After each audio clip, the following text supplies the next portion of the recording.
নমস্কার, অন্যান্য ধর্মাবলম্বীদের প্রতি আমার শ্রদ্ধা ও ভালোবাসা। আমি সৌরভ মণ্ডল। আজকে আমি আইসিটির প্রথম চ্যাপ্টার ও দ্বিতীয় চ্যাপ্টার মেইন টপিকগুলো দেখানোর চেষ্টা করব, যেগুলো এই শেষ সময়ের জন্য তোমাদের জন্য খুবই ইম্পর্ট্যান্ট। কারণ এখন শেষ সময় আমরা যদি সব টপিক আবার দেখতে চাই তাহলে সেটা আমাদের জন্য বোকামি হবে, কারণ আমাদের এখন মেইন টপিকগুলো বুঝে শুনে সেভাবে পড়তে হবে। শেষ ভালো যার সব ভালো তার। হ্যাঁ, সেজন্য আমরা এখন শুরু করব। আচ্ছা, দেখি আমাদের কী কী টপিক মেইন আছে সেগুলো দেখার চেষ্টা করি। তাহলে আমরা শুরু করি। হ্যাঁ, এখন তথ্য যোগাযোগ প্রযুক্তি প্রথম চ্যাপ্টার সেটা হচ্ছে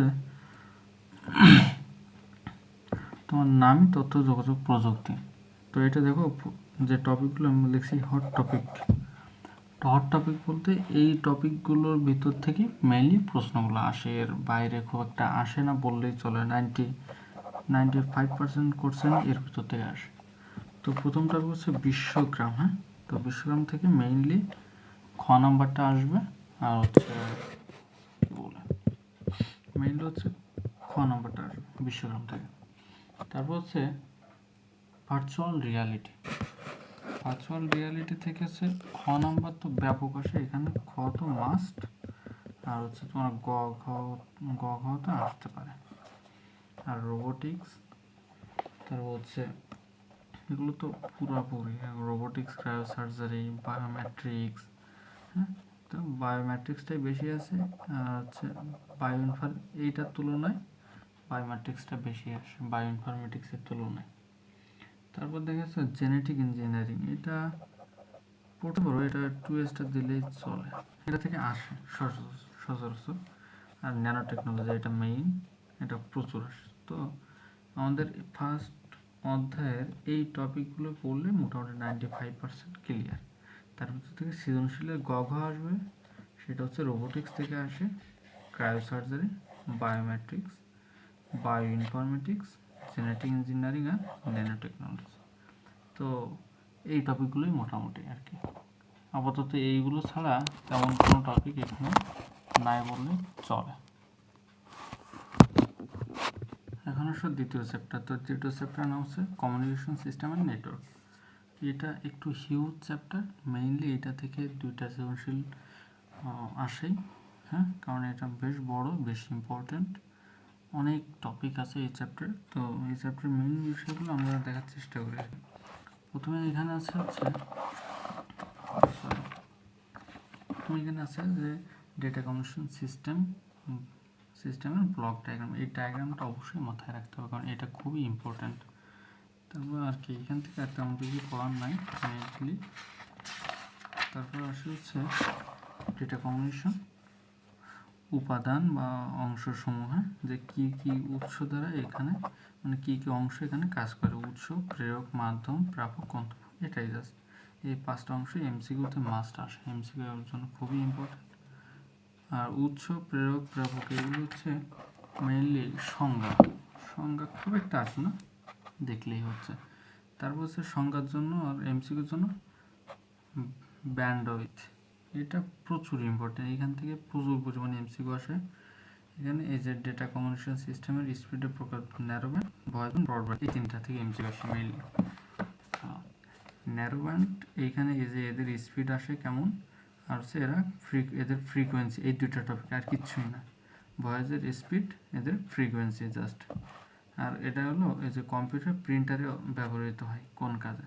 ব্রডব্যান্ড, এটাও এই যে স্পিড আর হচ্ছে ফ্রিকোয়েন্সি, জাস্ট এটাই। তারপর ব্রডব্যান্ডের ফাইবার আর স্যাটেলাইট, মূলত ফাইবার, যেমন অপটিক্যাল ফাইবার, না আলোর মাধ্যমে চলাচল করে, কি বল, আলোর মাধ্যমে আর কি ডাটা ট্রান্সফার হয়। তো এটাই। আর হচ্ছে এখান থেকে যে ন্যারো ব্যান্ড আর হচ্ছে ভয়েস ব্যান্ড, ব্রডব্যান্ড, এই 3টার পার্থক্য দেখলে আর ওদিকে ওগুলো দেখা লাগে না, মেইনলি এই পার্থক্যটাই মেইন। তারপর হচ্ছে ডেটা কমিউনিকেশন মেথড। তো মেথড এখানে সংজ্ঞা আসে মেইনলি, সংজ্ঞা ছাড়া তেমন, এই যে parallel data transmission, serial data transmission, তো এই 2টা থেকে যে কোন প্রক্রিয়াটা সংজ্ঞা আসবে, যে অ্যাসিনক্রোনাস, সিনক্রোনাস, আইসোক্রোনাস, জাস্ট সংজ্ঞা, আর কিচ্ছু না। অথবা এদের মধ্যে পার্থক্য মাঝে মাঝে দেয়, খুব একটা না, মাঝে মাঝে, সচরাচর দেয় না, এই জাস্ট এইগুলোই। আর কি এখান থেকে আর তেমন কিছুই নাই, যে এখান থেকে যে এর 8 বিট ক্যারেক্টার, স্টপ বিট আর স্টার্ট বিট, এই যে স্টার্ট বিট আগে থেকে, তারপর 8 বিটের একটা ক্যারেক্টার থেকে, তারপরে স্টপ বিট থেকে, এই টপিকগুলো একটু হালকা করে পড়ে গেলে, যেমন অ্যাসিনক্রোনাসের ট্রান্সমিশন বৈশিষ্ট্য, এটা খুব ইম্পর্টেন্ট, কিন্তু এটা সচরাচর আসে, প্রচুর ইম্পর্টেন্ট। এটা সিনক্রোনাস খুব একটা দেখা যায় না। তারপর হচ্ছে এখানে আমরা দেখি ডেটা ট্রান্সমিশন মোড, এইটা হট টপিক বলা যায়, এটা পুরো একদম হট টপিক। কেন? এখানে আছে ইউনিকাস্ট, ব্রডকাস্ট, মাল্টিকাস্ট, এইগুলো হচ্ছে আমরা যে কমিউনিকেশনগুলো বর্তমানে ইউজ করতেছি সেটাই এইগুলো ইউজ হয়। হ্যাঁ, simplex, half duplex, full duplex এগুলো পড়া লাগবে না। এটাই যে ফুল ডুপ্লেক্সটা পড়া লাগে। ফুল ডুপ্লেক্স কীভাবে কাজ করে, একই সাথে তথ্য যায়, একই সাথে তথ্য আসে, একই সাথে হয়। তারপর ব্রডকাস্ট কী জিনিস, জাস্ট এমসিকিউর জন্য, এমসিকিউ আর কিচ্ছু না। এই যে broadcast, multicast, MCQ.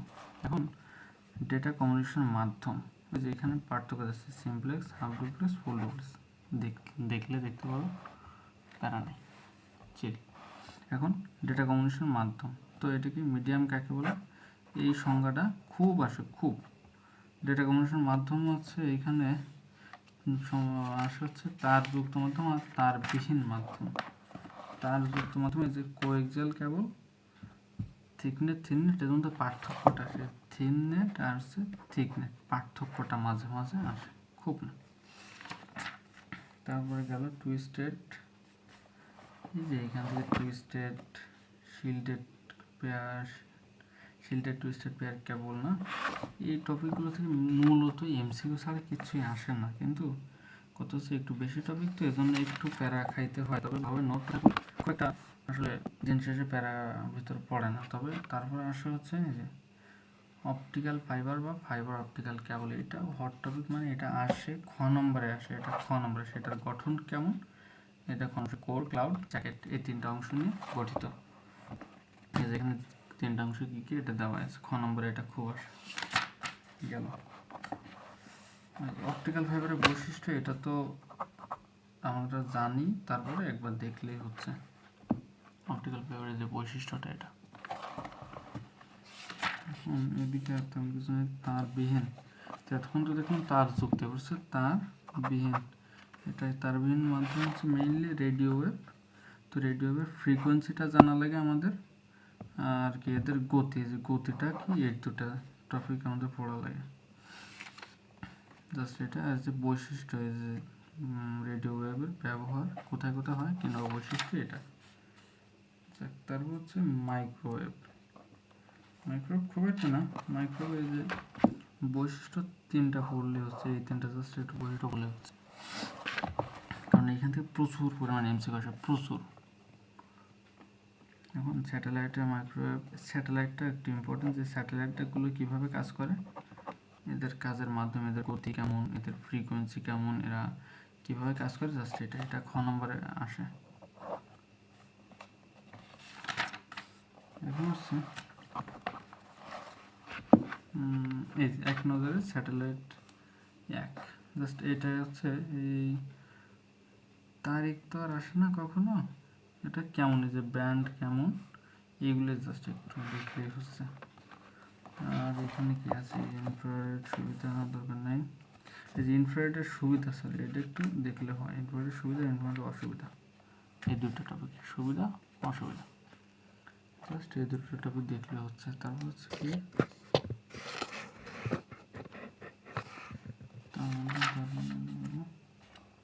Wireless system, এখান থেকে হটস্পট যদি দেখি, হটস্পট কী জিনিস লাগতো না, ব্লুটুথ আমার লাগবে। ব্লুটুথে কয়েকটা টপিক এখান থেকে বারবার এসে, এদের দূরত্ব সাধারণত 10 থেকে 100 কিলোমিটার, 10 থেকে 100 মিটার, উদ্ভাবন 1994 সালে।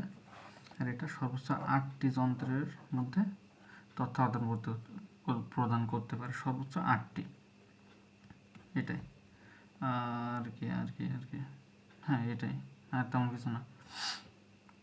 এই ফ্রিকোয়েন্সিটা 2.45 গিগাহার্টজ। তারপর হচ্ছে ওয়াইফাইটা একটু মেইন, যে ওয়াইফাই এই যে এইটা, ওয়াইফাইয়ের বৈশিষ্ট্য, ওয়াইফাই এই যে অ্যাড্রেসটা হলো সবচেয়ে মেইন। IEEE 802.111 আর এই যে 1W LAN অথবা ল্যানের মাধ্যমে কাজ করে। আর হচ্ছে ল্যানের মতো এই যে ব্লুটুথ হলো প্যান পার্সোনাল এরিয়া নেটওয়ার্ক, হ্যাঁ, আর ওয়াইফাই হচ্ছে ল্যান লোকাল এরিয়া নেটওয়ার্ক। এই যে ব্লুটুথের অ্যাড্রেস ব্লুটুথ স্ট্যান্ডার্ড হচ্ছে IEEE 802.15। এইটা প্রচুর আসে, এটা এমসিকিউতে ব্লুটুথ আর ওয়াইফাই। তো যে এখানে এই যে এদের পার্থক্য পড়লে হয়ে গেলো, এই সেই এটা চলে আসে এখানে। ওয়াইম্যাক্স খুব একটা না, জাস্ট পার্থক্য এই যে এদের IEEE 802.16 এটাই। ওয়াইফাই আর ওয়াইম্যাক্সের পার্থক্যটা জাস্ট একবার দেখে গেলে হচ্ছে এইগুলোই মেইন। আচ্ছা, এটা হচ্ছে ওয়্যারলেস ডাব্লু ল্যান আর এটা হলো W man, multiple area network. Mobile যোগাযোগ লাগবে না। এখানে জেনারেশন যে এমসিকিউ আছে এখান থেকে মেইনলি এই জিএসএম আর সিডিএম, এইখান থেকে এমসিকিউ কিছু কিছু আসে, খুব রেয়ার। এই যে এখান থেকে এই বৈশিষ্ট্যগুলো একবার দেখলে এমসিকিউগুলো ক্লিয়ার হয়ে যাবে, আর তেমন কিছু না। তারপর কি হচ্ছে এখানে নাই computer networking,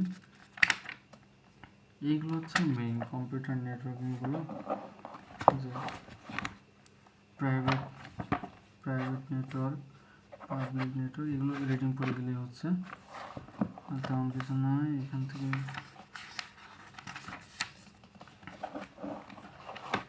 pan personal area network, এগুলো হচ্ছে হট টপিক। এই যে হট টপিক এগুলো পার্সোনাল এরিয়া নেটওয়ার্ক এর বৈশিষ্ট্য, লোকাল এরিয়া নেটওয়ার্কের বৈশিষ্ট্য, আর কি ক্লায়েন্ট সার্ভার নেটওয়ার্ক। এটা একবার দেখলেই হচ্ছে, কিছুই না। মেইনলি ইম্পর্টেন্ট এই যে লোকাল আর ওয়ানের মধ্যে পার্থক্য, লোকাল এরিয়া নেটওয়ার্ক আর ওয়াইড এরিয়া নেটওয়ার্ক, আর লোকাল এরিয়া নেটওয়ার্ক আর মাল্টিপল এরিয়া নেটওয়ার্ক, এই দুটো পার্থক্য বললে না। আর মডেমের প্রকারভেদ, হ্যাঁ মডেম হচ্ছে জাস্ট এটা যে মডেম কী জিনিস, কীভাবে আসে, প্রকারভেদটা পড়তে হয় কিছু কিছু। আর হচ্ছে এই যে এখানে RJ45 5 কোড, এটা একটু মনে রাখা লাগে। ম্যাক অ্যাড্রেস, হাব মেইনলি এই যে হাব আর সুইচের মধ্যে পার্থক্যটা আসে। হাবের মেইনলি 8টি পোর্ট থাকে আর সুইচের 32টা মেবি, হ্যাঁ এই সুইচের সর্বোচ্চ 32টা পোর্ট থাকে। এইখানে পার্থক্যটা বলে না, 8টি পোর্ট 32টা পোর্ট এখানে লেখাই আছে। এটা খ নম্বরে প্রচুর আসে। তারপর আর কি রাউটার খুব একটা আসে না, গেটওয়ে লাগতো না। নেটওয়ার্ক টপোলজি সবচেয়ে মেইন টপিক এটা, একদম এইখান থেকে একটা সৃজনশীল পাবা সিকিউ একটা পাবা, bus topology, ring topology, star tree, hybrid. তো এইগুলো থেকে একটা সৃজনশীল অবশ্যই আসে, একদম অবশ্যই। তো এই নেটওয়ার্কিং থেকে একটা সৃজনশীল আসে, আর আগে যে টপিকগুলো দেখানো ওখান থেকে আরেকটা আসে, এই দুইটা সৃজনশীল অবশ্যই পাবো। আর নেটওয়ার্কিং পড়লে তো একটা শিওর। তারপর ক্লাউড কম্পিউটিং, এটা নিয়ে গ অথবা ঘ নম্বর এটা আসে। তো জাস্ট এটাই ওভারঅল। এই টপিকগুলো একটু দেখে গেলে আশা করি প্রথম অধ্যায় দ্বিতীয় অধ্যায় আর কোনো সমস্যার কথা না। আর এমসিকিউর জন্য একটু তো পড়াই লাগে, সিকিউর জন্য এই টপিকগুলোই না, জাস্ট সিকিউ করার জন্য। এখন শেষ সময় আসে এইচএসসি যারা 26-এ আছে, শেষ সময় আসে এই টপিকগুলোই ভালোভাবে দেখে গেলে আশা করা যায় এইগুলোই বাদবে, আশা করা যায়। সো আজকে এই পর্যন্তই, সবাই ভালো থাকো।